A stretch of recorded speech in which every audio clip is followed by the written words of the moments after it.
Nova planeta u solarnom sistemu.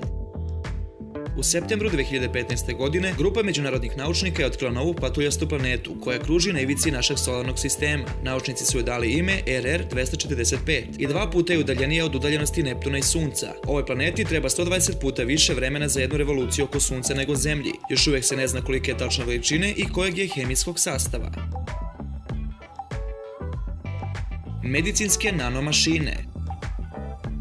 Početkom 2015. godine naučnici su prvi put dostavili lek životinji putem nanomašina. Ove mikroskopske mašine putuju kroz telo miša kako bi ubrizgale nanočestice leka u njegovu utrobu. Eksperiment je bio uspešan i miš je ostao nepovređen, a naučnici smatraju da će ove nanomašine smanjiti potrebu za komplikovanim operacijama. Antitela.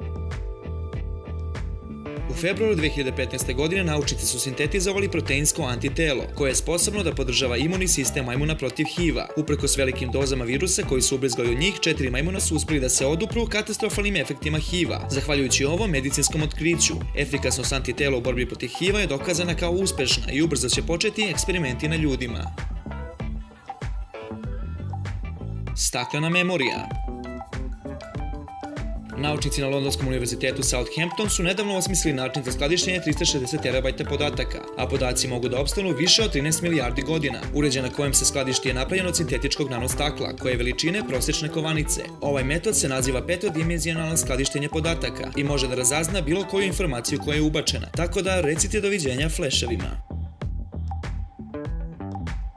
Sintetičko lišće.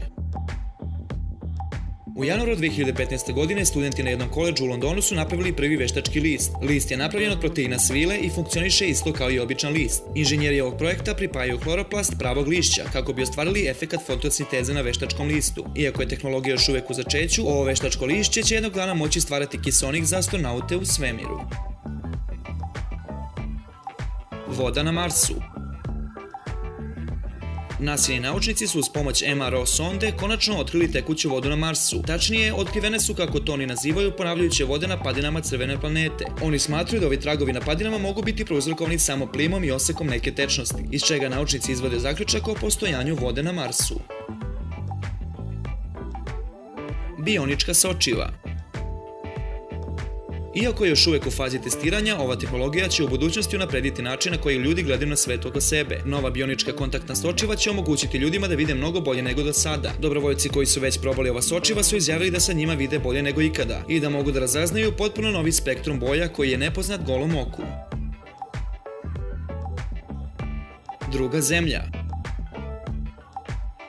NASA je nedavno potvrdila njihovo otkriće planete koju nazivaju druga zemlja. Kepler 452b kruži oko Sunca u Goldilak zoni, za koju naučnici smatruju da je pogodna za življenje. Ova planeta izgleda ima stenovitu površinu, kao i tekuću vodu, što je bitan uslov za održavanje života.